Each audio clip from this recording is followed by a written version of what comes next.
Aaron Blake is a senior reporter for the Washington Post, good enough to join me now from Washington. And Aaron, again, you do have a piece this morning, and it's titled How Donald Trump and his campaign's own words are now coming back to bite them. It does appear now for the campaign that edge does cut both ways.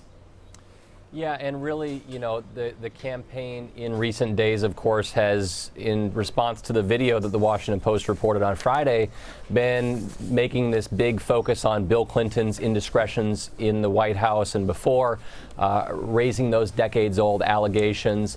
At one point, Trump's campaign manager, Kellyanne Conway, retweeted an old tweet from Hillary Clinton saying that every sexual assault accuser should be believed.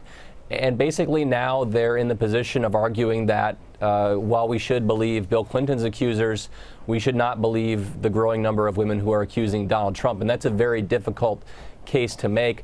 I also think it's a difficult case to make for them because the behaviors described in these multiple stories match up pretty well with the kinds of things that Donald Trump was talking about on the tape, the Access Hollywood tape, rather, that the Washington Post reported last week. And so it does seem to fit the narrative that he created with his own comments, and his campaign is going to have a hard time fighting back, I think, in part because they decided to make an issue of the Bill Clinton attacks. It's something that we have seen the Clinton campaign take note of. The vast majority of ads that the campaign has been put out have featured essentially Donald Trump's own words laid against various imagery. Your paper, though, and specifically your colleague, David Farenholt, obtained that video from 2005 from Access Hollywood. From what we know then about Donald Trump's handling of these sorts of situations, really any manner of situation in his past, legally speaking, is there any doubt at this time that he will threaten and perhaps file a lawsuit against the New York Times and specifically the reporters in question? Well, they've already essentially put out word that they are going to be suing. They said last night that they were preparing a lawsuit. I think it's unlikely they would follow through with that. I think it's a very helpful thing for them to put that word out and make reporters and newspapers think twice about further reports on these kinds of accusations. But by going forward with the debate, Donald Trump opens himself up to discovery particularly related to his sexual history. And all of that is stuff that can come out and be very unhelpful. It's also not clear how that would happen before the actual election in November. So I don't think this is a road that Trump wants to go down, but he certainly wants to make all the media think twice about, telling these women's stories, putting the accusations out there, and I think that's really what this was all about. And yet we do see the response from the candidate himself on Twitter. We've seen the response from the campaign, and it seems, if nothing else, to be certainly detracting from what in any other election cycle would have been a very bad week for the Democratic nominee, as we appear to be getting an October surprise by the day from WikiLeaks.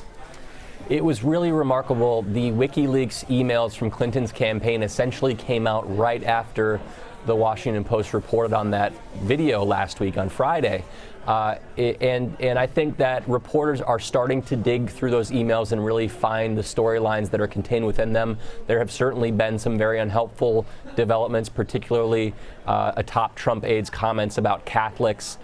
Hillary Clinton, her campaign talking about what she said in those Wall Street speeches, which we still don't know exactly what she said, but they summarized some of them for us, and the comments were unhelpful in that case. This would be a massive story that would be #1 on all of our lists right now if it weren't for everything that was happening with Donald Trump right now. The media is still reporting this story, but it's hard to get it in the news given everything that's going on with Trump right now.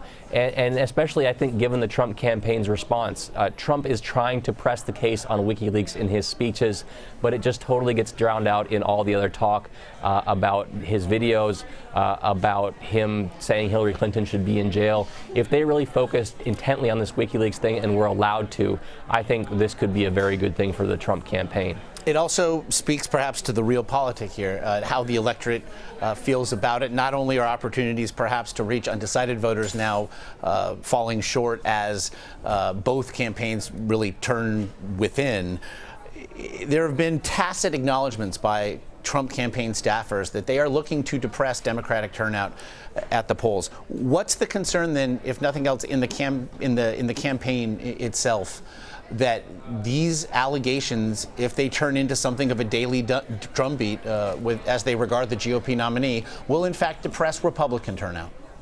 It's a real possibility at this point. I mean, there are certainly passionate Trump supporters out there, but if you look at the polls, basically a quarter to a third of Republicans don't especially like him, don't think he's presidential.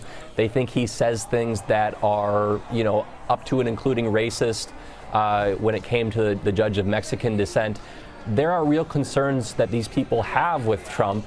And so getting them out to vote is not a sure thing, especially given, by the way, that the Trump campaign doesn't have a robust ground effort, if they have a ground effort at all. So anything like this that gives people even more pause about Donald Trump really hurts them. And I think that they probably have a turnout problem. In fact, you can start to see the turnout problem if you look at the early vote numbers that we're seeing. And it's very early in that process, but anecdotal evidence right now that the Trump campaign is having a hard time getting their voters out. Quickly, Aaron Kachetta here on this one. He is campaigning, is the GOP candidate today in Florida. What do you expect to hear? I think the Trump campaign and he himself have made clear that as more accusations like this come out, they are going to double down. They are going to go harder after Hillary Clinton and Bill Clinton.